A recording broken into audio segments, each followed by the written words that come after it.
kita ini berhadapan dengan banyak sekali keterbatasan-keterbatasan, berhadapan dengan orang lain yang sama-sama punya keinginan, sehingga kadang-kadang kita harus menegosiasi ulang keinginan kita, berhadapan dengan diri kita yang penuh keterbatasan-keterbatasan, yang pada saatnya bahkan kita sendiri juga akan tidak ada.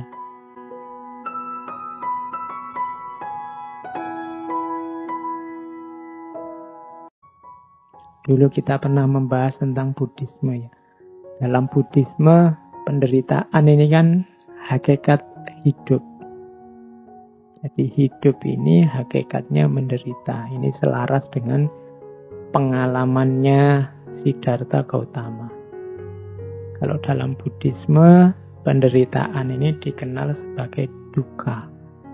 Kata-kata ini diserap dalam bahasa Indonesia nanti jadi kata-kata yang artinya juga penderitaan, yaitu dukkha. Biasanya ada kalimat selanjutnya dukkha derita. Karena memang artinya dukkha itu penderitaan. Hidup ini pasti dukkha isinya, penderitaan. Penderitaan itu bisa penderitaan yang biasa, dukkha. Misalnya sakit fisik, nah itu dukkha. Sariawan, sakit gigi, sakit perut, nah itu juga penderitaan biasa. Ada penderitaan karena perubahan. Kalau dalam Buddhisme istilahnya viparinama dukkha. Misalnya menderita karena putus cinta, menderita karena terpaksa harus hidup dengan orang yang kita benci, menderita karena ditinggal orang yang kita sayangi, dan seterusnya. Ini kan terjadi perubahan. Itu sakit. Jadi karena apa? Karena situasi baru itu kan menyakitkan. Kemarin bersama, berdua, sekarang sendiri, itu kan menyakitkan. Kemarin tidak punya teman sekacau ini, sekarang punya teman sekacau ini. Akhirnya tiap hari makan hati. Ya, itu kan karena perubahan, itu juga dukkha. Kemarin tinggal di sana, hawanya panas sekali, orangnya marah-marah terus. Sudah terbiasa terhanyut ikutan marah-marah. Sekarang ganti situasi, isinya bukan orang marah-marah lagi, tapi orang pendiam semua. Wah, itu kan menderita. Jadi penderitaan karena perubahan. Intinya tidak tercapainya keinginan, sehingga kita sedih, sehingga kita merasa gundah, dan seterusnya. Itu namanya viparinama dukkha. Yang ketiga, penderitaan karena kita sebagai manusia. Ini yang disebut penderitaan sebagai hakikat hidup.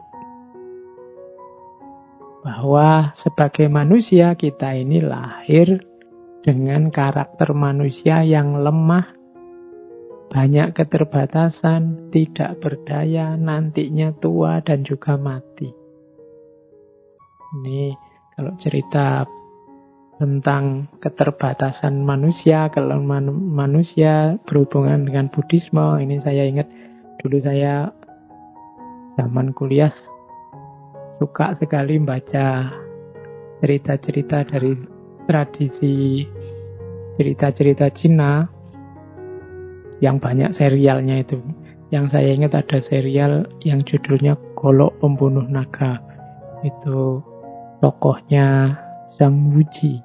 Saya masih ingat itu, Tio Buki. Dia ini ketua aliran, namanya aliran Ming. Ini hubungannya sama penderitaan. Jadi aliran Ming ini kalau pakai istilah Tiongkok namanya Ming Jiao. Ming Jiao itu agama cahaya. Ini aliran ini untuk orang-orang Tionghoa yang menganut agama. Dulu agama ini disebut sesuai nama pendirinya, yaitu Mani di Persia. Sehingga agama ini dikenal dengan nama Manikaisme. Meskipun ketika masuk Tiongkok nanti terpengaruh oleh Buddhisme dan Zoroastrianisme, Zoroaster dan Buddhisme. Nah, Yang saya ingat dari novel ini cerita Golok Pembunuh Naga ini yang ngarang namanya Jin Yung. Ada satu syair yang bagus dari aliran agama cahaya Mingjiao ini yang saya ingat sampai sekarang, yang kalimatnya begini kurang lebih maksudnya. Hidup apa senangnya, mati apa susahnya. Kasihan manusia di dunia, selalu hidup menderita. Loh, kalimat ini menurut saya menarik. Ini ada bau Buddhismenya. Jadi, apa sih kesenangan hidup ini sampai kita mati-matian berusaha untuk meraihnya? Hidup apa senangnya? Mati apa susahnya? Apa sih susahnya mati ini sehingga begitu takutnya kita dengan kematian? Kasihan manusia di dunia selalu hidup menderita. Kasihan sekali orang-orang itu ya, hidupnya jadinya susah terus. Tidak ada senangnya. Kenapa? Harusnya dunia ini senang, akhirnya tidak senang karena begitu terobsesi mengejar-ngejar kesenangan dunia. Padahal sebesar apa sih kesenangan dunia itu? Kita juga begitu takut, begitu parno dengan kematian. Padahal apa iya sih kematian itu begitu negatifnya, begitu menyusahkannya. Ini saya dapatnya dari novel, tapi menarik untuk menggambarkan bagaimana agama Manikaeanisme ini menganggap bahwa sudahlah hidup jangan terlalu diambil serius. Hidup itu menyenangkan tapi juga tidak sebegitunya. Mati itu menyedihkan tapi juga tidak sebegitunya. Yang susah kalau orang terlalu memberati hidup, terlalu takut dengan kematian, akhirnya selalu hidup menderita. Nah, jadi kembali ke Buddhisme tadi, salah satu agama yang menganggap hakikat hidup intinya adalah duka atau penderitaan adalah Buddhisme. Sebabnya apa? Penderitaan itu ada dua, tanha sama avijja. Jadi tanha itu nafsu, kalau avijja itu kebodohan, kegelapan batin. Kebodohan berarti tadi ya, kurangnya pengetahuan. Kemudian kalau tanha itu nafsu, keinginan yang tidak terkendali, hasrat yang tidak terkendali. Jadi ternyata hidup kita ini menderita ketika hasrat kita tidak bisa kita kontrol dan pengetahuan kita terbatas. Berarti solusinya bisa menyatukan tadi antara timur dan barat. Kalau Schopenhauer tadi inginnya kita mengontrol nafsu, mengontrol hasrat. Dan banyak pikiran timur menganggap bahwa kuncinya di pengetahuan. Ternyata ya memang dua-duanya. Bagaimana kita bisa mengontrol nafsu, mengontrol diri kalau kita tidak punya pengetahuan tentang diri kita sendiri? Berarti memang dua-duanya penting. Oke. Beda lagi dengan perspektifnya Hinduisme. Kalau Hinduisme melihat penderitaan itu sebagai buahnya perbuatan kita sendiri. Dulu kita juga sudah membahas tentang Hinduisme. Tentang ini bisa dilihat di bagian tentang karma. Jadi Hinduisme punya konsep karma pala. Karma pala itu karma berarti perbuatan, pala berarti buah. Perbuatan apapun akan ada buahnya. Kalau baik, buahnya pasti baik. Kalau buruk, buahnya pasti buruk. Fama ya'mal mithqala dzarratin khairan yarah wa may ya'mal mithqala dzarratin syarran yarah. Ada kausalitas, ada sebab akibat dari perbuatan kita. Maka ayo hati-hati benar, sekecil apapun kesalahan, sekecil apapun kekeliruan, kita akan memanen hasilnya. Demikian juga sekecil apapun kebaikan kita juga akan mendapatkan balasannya. Ini kalau dalam Hinduisme disebut konsep karma pala. Karma pala itu konsep bahwa setiap perbuatan akan membuahkan hasil. Yang itu nanti di sana terbagi 3. Ada namanya sancita karma pala, ada namanya prarabdha karma pala, ada namanya kriyamana karma pala. Jadi ada balasan yang diterima sekarang dari kehidupan sebelumnya. Ini kalau dalam Hinduisme karena ada konsep reinkarnasi. Ada juga prarabdha karma pala, yang ini balasan yang diterima saat ini dari kehidupan saat ini. Jadi ada yang kelakuan kita bulan lalu, hasilnya kita nikmati sekarang. Ini jenis kedua ini. Males-malesan kita awal semester kemarin, hasilnya akhir semester kita nilainya jatuh. Itu kelakuan kita hari ini, kita nikmati saat ini juga. Ada juga yang kelakuan kita hari ini, buahnya besok. Ini namanya kriyamana. Ini maksudnya mewanti-wanti kita, hati-hati. Pak, saya sudah melakukan buruk-buruk, yang jelek-jelek enggak ada tuh Pak, balasannya mana? Karmanya mana? Saya enjoy-enjoy aja tuh. Jangan lupa. Yang akan datang akan kamu nikmati. Pasti akan kamu nikmati. Ya seandainya tidak besok-besok, pasti di kehidupan yang akan datang. Nah, itu konsep kriyamana karma pala. Jadi yang kita lakukan sekarang, hasilnya yang akan datang. Ini kalau ini konsep Hinduisme. Jadi penderitaan itu ya kelakuan kita sendiri. Penderitaan itu hasil apa yang kita jalankan sendiri. Karena kita menjalankan yang buruk-buruk, yang jelek-jelek, ya kita panennya yang buruk-buruk dan yang jelek-jelek. Konsep ini namanya karma pala. Kalau dalam Hinduisme, dalam Buddhisme ada dukkha, kalau Hinduisme ada karma pala. Ada lagi saya bawa konsepnya Taoisme. Taoisme punya konsep yang khas juga tentang penderitaan. Tao melihat, itu saya bawa beberapa ayat dari kitab sucinya Taoisme.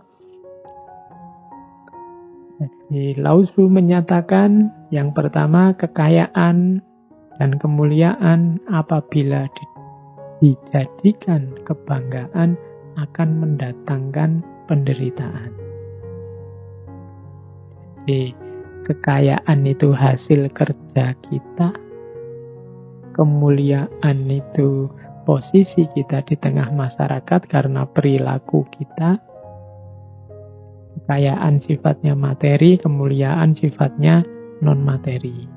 Cuma ini kalau kita jadikan dasar identitas kita yang kita banggakan, akhirnya hanya akan melahirkan penderitaan. Kita akan susah karena itu. Jadi jangan terikat, jangan melekat dengan kekayaan dan kemuliaan. Kita akan kecewa. Kekayaan apalagi lebih mudah habis, lama-lama dia habis. Kalau kebanggaan kita dasarnya kekayaan, pada saatnya kita akan sangat kecewa ketika kekayaan itu habis atau kekayaan itu mendorong kita ke dalam hal-hal yang tidak kita inginkan. Kemuliaan juga begitu. Kemuliaan itu sangat tipis, bahkan kemuliaan itu kan posisi kita di tengah masyarakat. Dan masyarakat itu bisa mudah sekali mencabut kemuliaan yang kita sandang dalam persepsi mereka. Ada orang yang begitu alimnya puluhan tahun tapi melakukan sedikit kesalahan, satu saja kesalahan, kemudian hancurlah kemuliaan, hancurlah nama baik itu. Kalau dia hanya menggantungkan pada kekayaan dan kemuliaan, maka penderitaan yang dia rasakan akan luar biasa. Itu maksudnya tahu.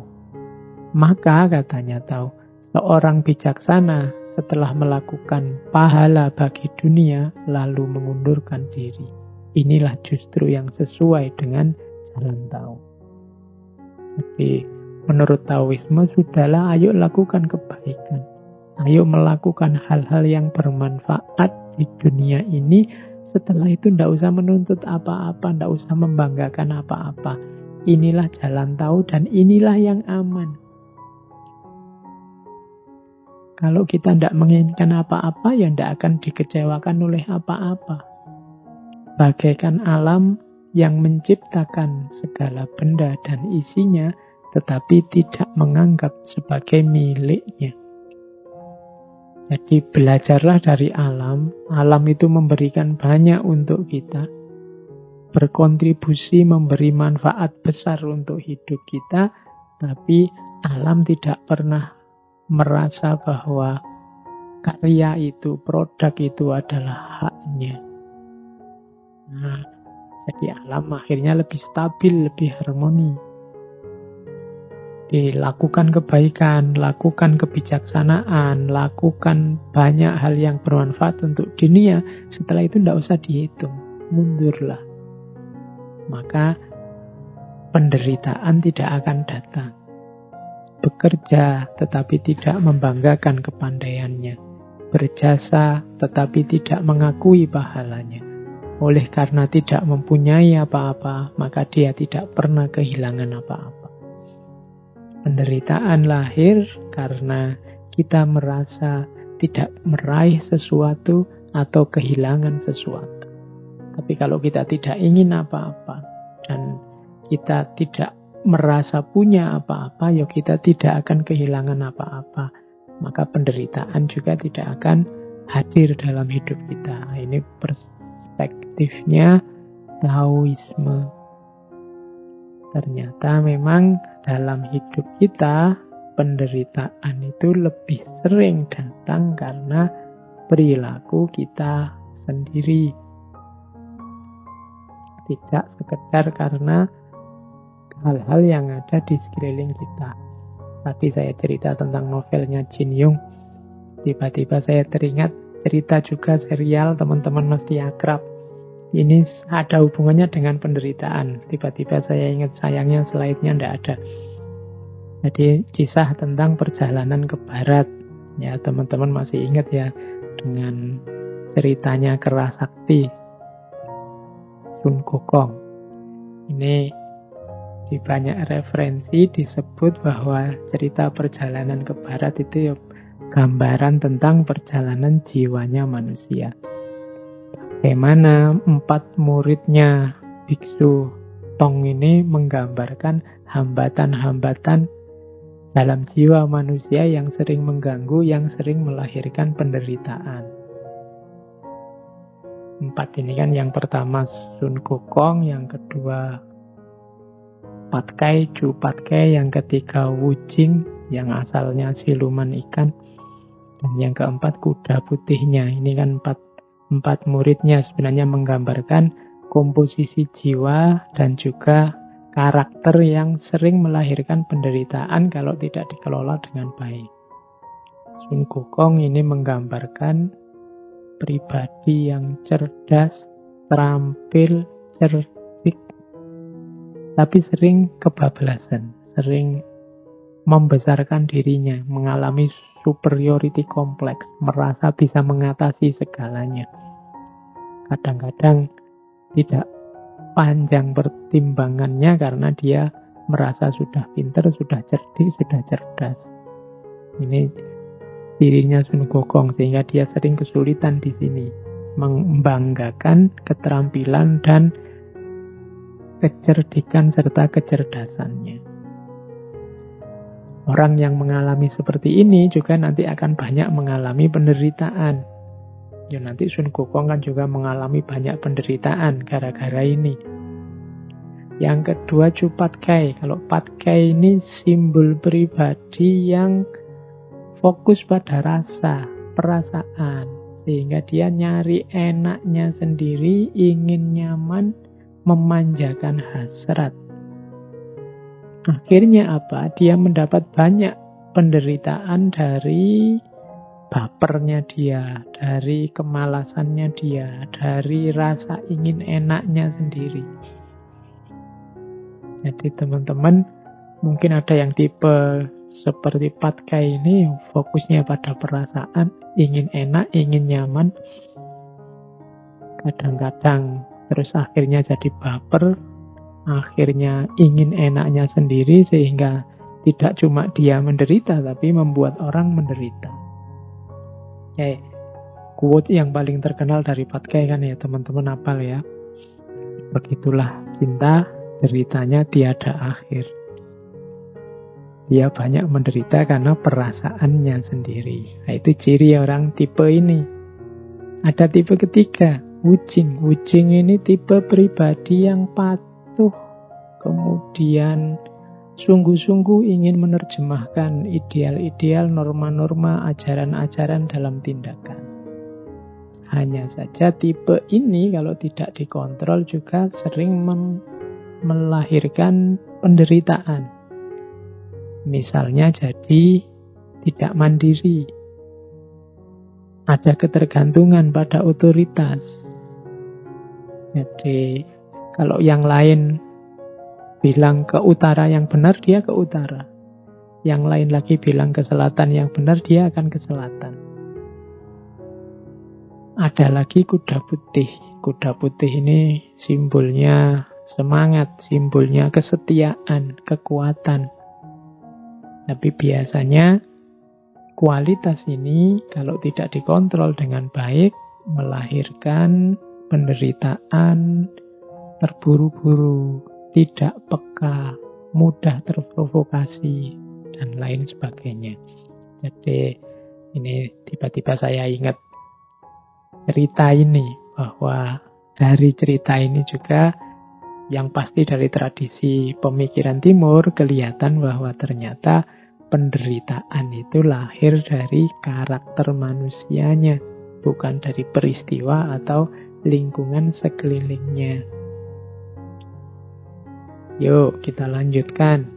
Tadi sudah perspektif banyak agama-agama. Sekarang kita lihat ada perspektif sufisme atau perspektif tradisi mistisisme. Di perspektif sufisme, penderitaan ini bahkan bukan sesuatu yang dihindari. Minggu lalu saya cerita tentang Robiah, dan masih banyak lagi cerita tentang para wali yang penderitaan itu bukan sesuatu yang dihindari, bahkan penderitaan diposisikan sebagai jalan untuk membersihkan diri. Dalam tradisi mistisisme ada asumsi bahwa jasmaniah manusia, lahiriah manusia, hasrat dan nafsu manusia itu perlu dilemahkan. Sehingga yang rohani dan yang hakiki bisa lebih kuat. Cara melemahkannya seperti apa? Dengan jalan membuatnya menderita.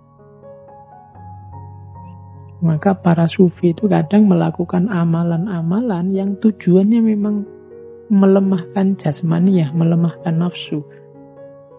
Arahnya kemana? Ya biar ruhaninya lebih kuat. Jadi memilih penderitaan sebagai jalan pembersihan diri. Nah, ini perspektif sufisme. Biasanya dipakai dengan istilah melakukan suluk, melakukan perjalanan via purgativa. Purgativa itu pembersihan diri melalui penderitaan-penderitaan. Hidup yang justru milih menderita. Ini kan sering ya, meskipun tidak ekstrim, kita misalnya puasa, milih puasa Senin Kemis, milih sholat malam. Ini kan milih yang tidak enak. Kan waktunya orang istirahat tidur, kita malah bangun sholat. Waktunya orang boleh makan, kita milih tidak makan. Ini kan contoh milih jalan penderitaan. Tujuannya apa? Untuk pembersihan diri. Modenya ya mode riyadoh, mode mujahadah, tazkiyatun nafas. Jalan untuk membersihkan diri. Jadi kadang-kadang sufi itu lebih milih jalan yang tidak enak. Bukan karena tidak pinter, tidak tahu mana yang lebih enak, mana yang tidak enak, tapi sangat tahu.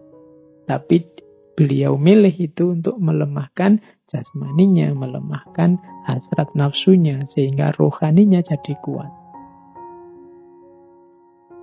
Ini perspektif sufisme. Hampir di semua tokoh sufi yang kita bahas, terasa bahwa hampir semua sufi lebih memilih jalan hidup penderitaan. Menderita secara fisik tidak masalah, asal ruhaninya cemerlang. Menderita di dunia tidak masalah, asal akhiratnya bahagia. Menderita sekarang tidak masalah, asal besok bahagia. Nah, logika ini yang dipakai. Kalau di Jawa ada istilah tirakat. Mungkin ada serapan dari bahasa Arab, tirakat dari kata-kata taroka, meninggalkan. Meninggalkan itu orang yang pantang melakukan sesuatu atau pantang memakan sesuatu atau dan seterusnya. Tujuannya apa? Untuk tadi menguatkan rohani. Ini perspektif sufisme. Kemudian ada lagi perspektif tentang penderitaan. Dulu pernah kita bahas dari Ki Ageng Suryo Mentaram.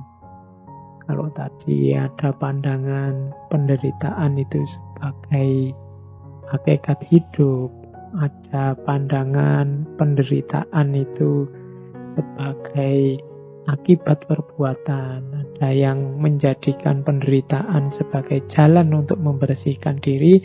Kalau menurut Ki Ageng Suryo Mentaram, penderitaan itu sebagai keniscayaan hidup, tapi sifatnya sementara, silih berganti dengan kesenangan.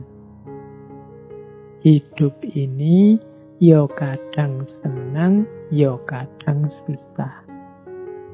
Wajarnya hidup seperti itu.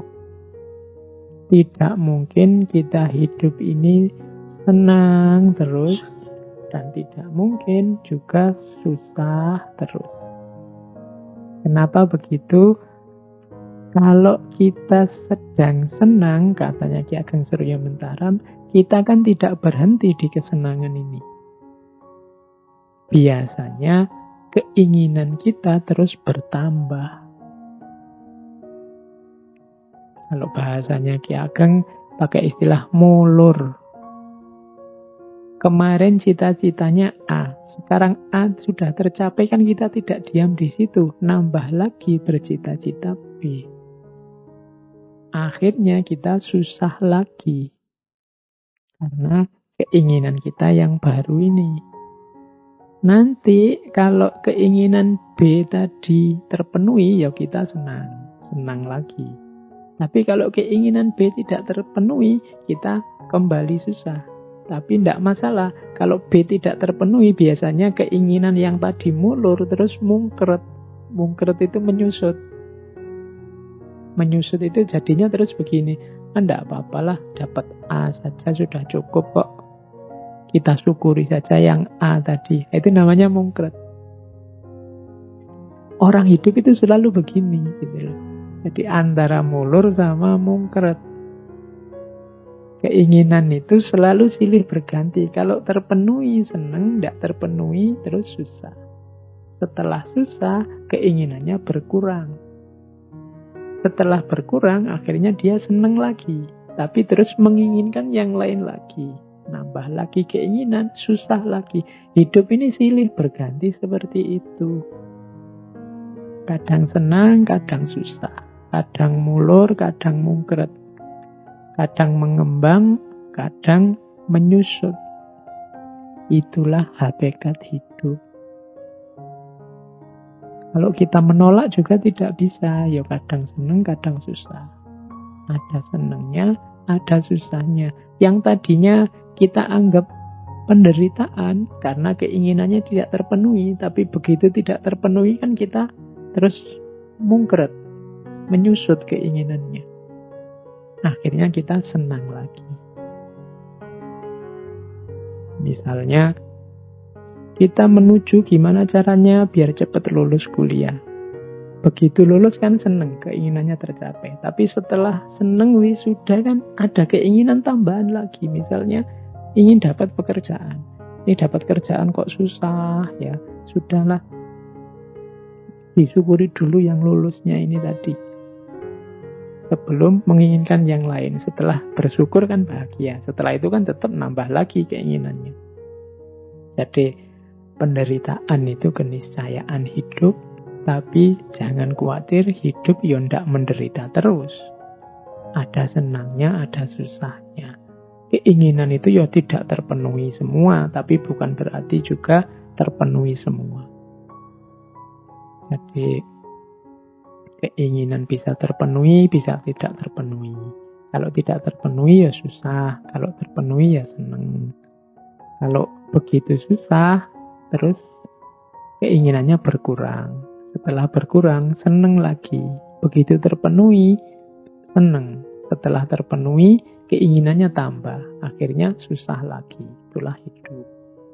Kita sadari ini, maka kita tidak akan terpengaruh lagi oleh senang dan susah. Karena ternyata apakah senang, apakah susah, itu ya sudah keniscayaannya hidup. Jadi kalau teman-teman sedang mengalami apapun, ingat teorinya Ki Ageng Surya Mentara ini, jadinya simpel. Ya memang begitu itu hidup. Kadang senang, kadang susah. Kadang keinginan kita terpenuhi, kadang ya tidak terpenuhi. Tidak perlu dibikin wow. Oke, kita lanjutkan. Ada teori juga. Saya bawa dari ranah sosiologi, cuma ini nambah-nambah referensi saja untuk nambah wawasan kita. Di mana sih titik-titik yang membuat manusia menderita itu? Ada teori dari Talcott Parsons, dari teori fungsional sebenarnya, fungsionalisme dalam sosiologi. Cuma ini saya ambil untuk menunjukkan di situ loh manusia itu sebenarnya betapa dia tidak sempurna. Sehingga mengundang penderitaannya.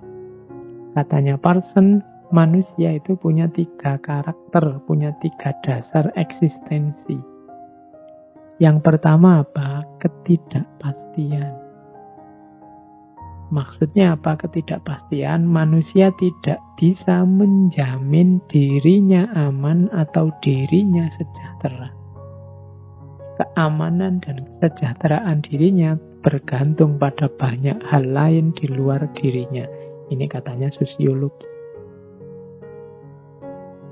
Kita sudah hati-hati, orang lain hati-hati, kita dapat masalah. Nah itu berarti apa? Hidup kita serba tidak pasti. Manusia tidak bisa menjamin keamanan dan kesejahteraannya sendiri. Ini katanya Parsons, ini dasar eksistensinya manusia. Ketidakpastian yang pertama. Tidak mesti yang paling tekun belajar nilainya paling tinggi. Tidak pasti yang paling ganteng nanti dapatnya juga yang paling cantik. Tidak pasti yang paling paham ilmu kedokteran dia yang paling sehat. Manusia itu serba tidak pasti. Yang kedua, tidak berdaya. Ciri yang kedua adalah manusia tidak punya daya yang cukup untuk mengendalikan hidupnya sepenuhnya. Ini seperti kalau kita mengusahakan sesuatu, itu kan kita tidak punya kuasa untuk hasilnya persis seperti yang kita inginkan. Tergantung dengan banyak hal yang lain. Saya tidak bisa ngatur misalnya teman-teman yang mendengarkan ngaji ini harus paham semua yang saya sampaikan. Pasti tidak bisa begitu. Saya tidak bisa mengendalikan diri saya sendiri untuk gimana caranya saya bisa ngaji 5 jam non-stop dan tidak capek. Itu tidak bisa. Manusia banyak punya ciri ketidakberdayaan. Kita sih inginnya virus ini selesai bulan depan. Tapi kan juga tergantung banyak hal. Ternyata manusia yang sering sombong itu punya ciri sebenarnya yang kedua, ketidakberdayaan. Dan yang ketiga, kelangkaan. Kelangkaan itu manusia itu berhadapan dengan situasi yang serba terbatas tentang dirinya dan lingkungannya. Jadi kita ini berhadapan dengan banyak sekali keterbatasan-keterbatasan, berhadapan dengan orang lain yang sama-sama punya keinginan, sehingga kadang-kadang kita harus menegosiasi ulang keinginan kita, berhadapan dengan diri kita yang penuh keterbatasan-keterbatasan yang pada saatnya bahkan kita sendiri juga akan tidak ada. Itu namanya ciri ketiga manusia itu berkarakter kelangkaan. Dari karakter eksistensial ini menunjukkan bahwa ya memang manusia itu akan berhadapan dengan penderitaan-penderitaan, ketidakpastian, ketidakberdayaan, dan kelangkaan. Ini sumbernya penderitaan. Padahal ini dasar eksistensi manusia.